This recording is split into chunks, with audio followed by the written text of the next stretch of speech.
Okay, so literally when you're in front of the Hwaseong gate, you go left, there's a street going left, and you're going to see the fortress. The fortress is disconnected because they wanted to expand the street and everything, but it used to be there.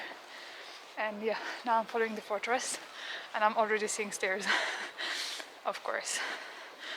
Let's go, I will show you the view from upstairs. It's going to be better, I think.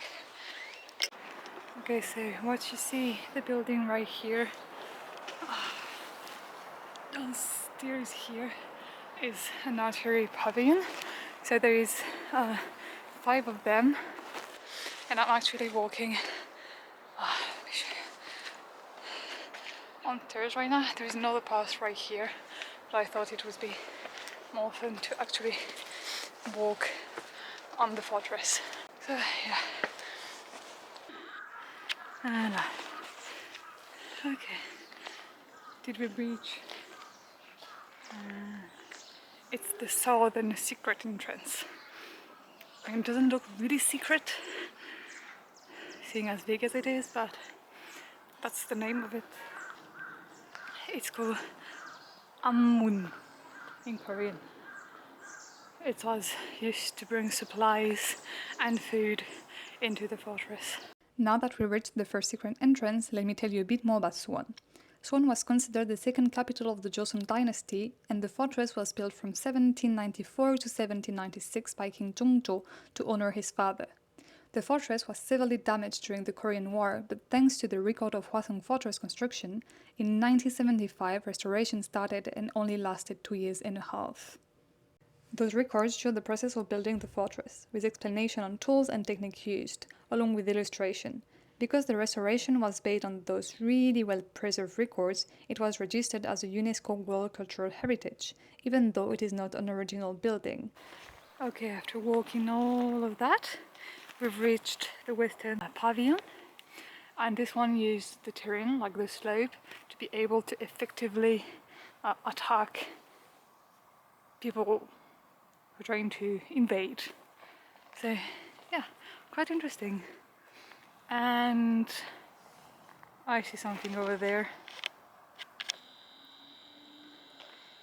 Here. This building is actually a commanding post. So to put it simply, it was from here that all of the decisions were taken. In Hwaseong Fortress, there is only 2 commanding posts. This one on the west side, sitting on Palasang Mountain, and the other one on the opposite side in the east. Behind this commanding post, you can see an archery platform. Soldiers could monitor enemies' movement and attack from there. Here we go. I think we've reached one of the other gates, finally. So this is the second one, which means I'm, I guess, officially on half. I did half. It's pretty impressive.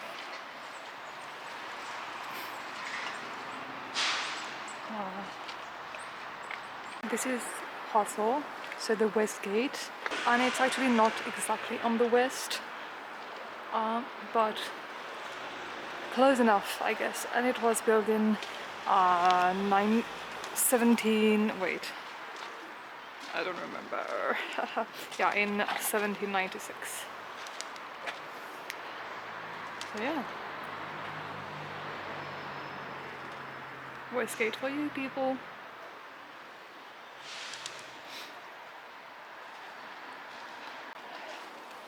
And this is another pavilion. Let's go look at it a little bit more closer. I think this is the best view of the pavilion we can get, to be honest. Okay, I was wrong. The thing I showed you was actually not the pavilion, but a watchtower. You know, the kind of that are kind of empty in the inside, with only staircases. That's it. Yeah, just wanted to say that, and I will keep walking because I kind of look at the map and I'm only 1/3 after 45 minutes, so I'm running a bit late. I'm going to walk faster, take less video and pictures. If I had to guess, commanding tower, the second one, but probably not. Probably another gate, north gate, east, well, yeah, something like that. Okay, so this is actually the second option. So this the North Water Gate. It's massive. It's kind of next to a road too. Look at that. Da-da-da. Semicircular wall. So like the South Gate. But we can actually go inside.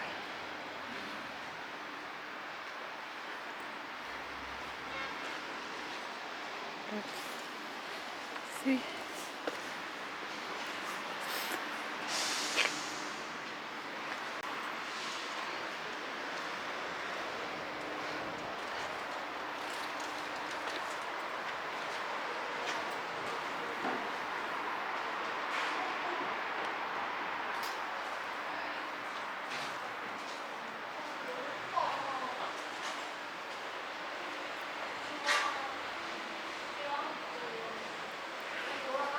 I so want to go up, but we cannot.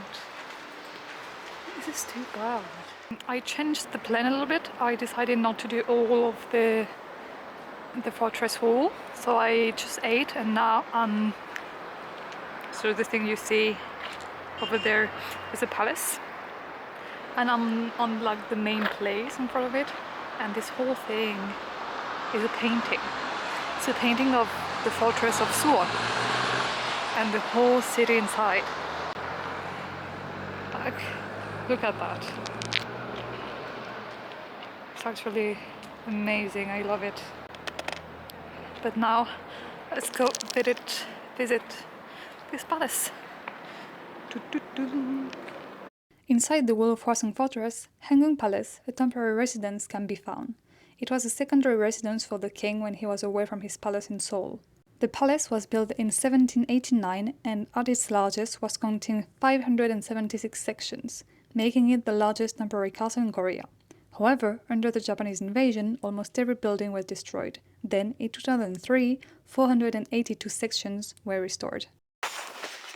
Okay, I'm finally inside the palace. So this is the office. All of that. And there's another big tree here. I think it's kind of dying though. Okay, let's go. Let's go.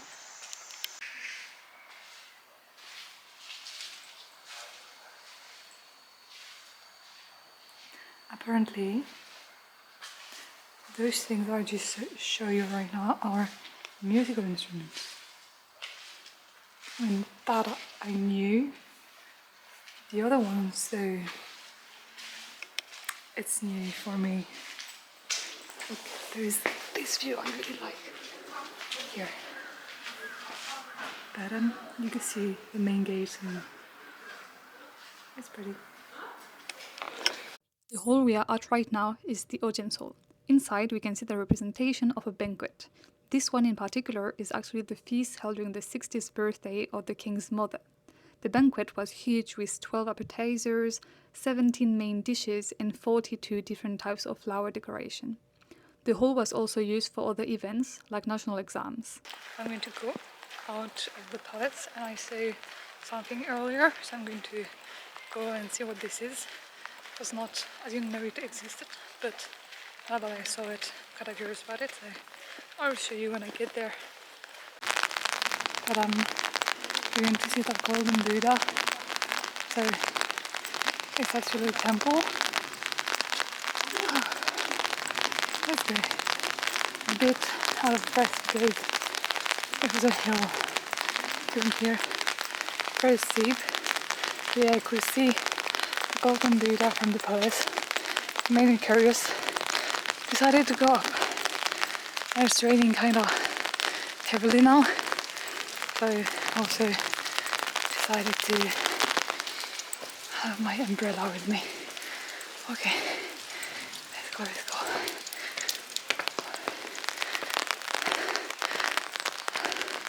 Oh, this is a pretty temple. Love it. Oh gosh, yeah, that's really pretty.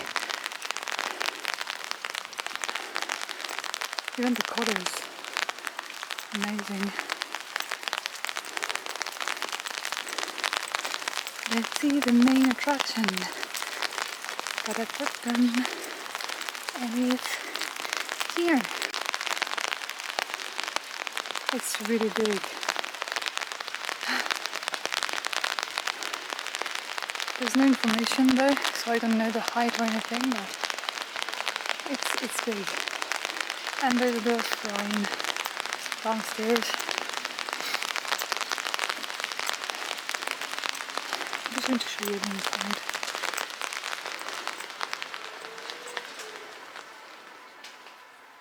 It's really pretty.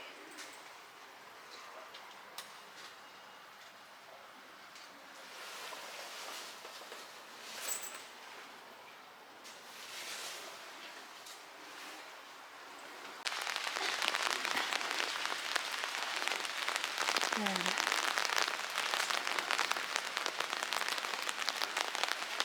This is really impressive.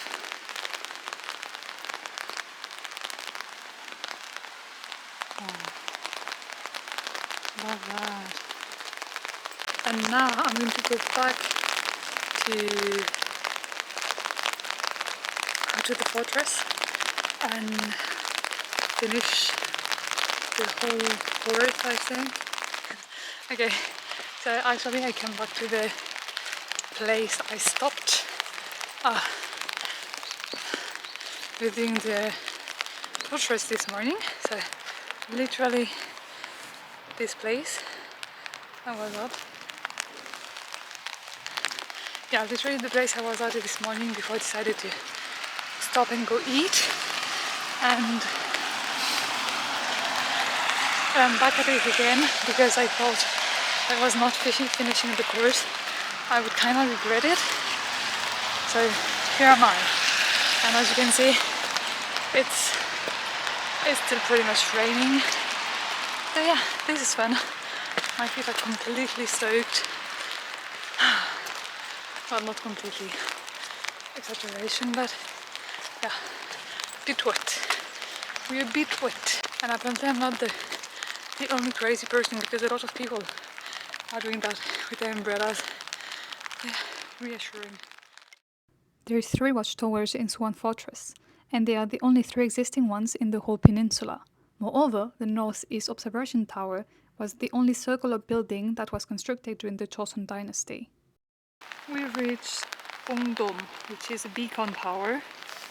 So it was created to signal emergency, and usually they would, of course, create a fire in those chimneys, and if there was an emergency, they would put all of them on fire, and to signal everything was good, they would only put one on fire.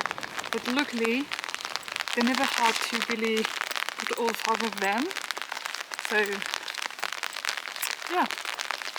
Okay everyone, I've reached another pavilion, the eastern one, and this is literally like I'm finished in 5 minutes, so I'm going to say goodbye here. So yeah, the whole course, I think, of the fortress is actually 5 kilometers long, and they say it takes around 2 hours, which I would say is true. I actually have no idea how much it took me, but of course you stop, you take pictures, you're just walking around, not trying to go fast. So yeah, it takes a bit of time. There's stairs sometimes, stuff like that. So yeah, I finished it, and I'm really happy I finished. And yeah, it was actually a great day. As I said before, everything is in walking distance, and even if you don't want to walk, there's a lot of buses, a lot of places to eat. There's actually next to the palace, there's a museum, well, 2 actually. One of them is closed today because they have to be closed one day, you know. And there's a food street and everything next to the palace, so it's really easy to find a place to eat. There's a lot that you can do. So yeah, pretty cool. And now I'm going to go back home, drink a warm tea, and just do nothing on the sofa. Okay, finally this is it. I've officially reached the end, and I don't know why I'm so happy about it, because it was actually not that hard. just it's raining. Oh, wait, let me show you. So the building here is Paramon, that's where we started, and here that's what we climbed this morning. So yeah, I just have this little bit left, literally, and I'm done. This is the end, people. I did it under the rain with soaked shoes, but happy.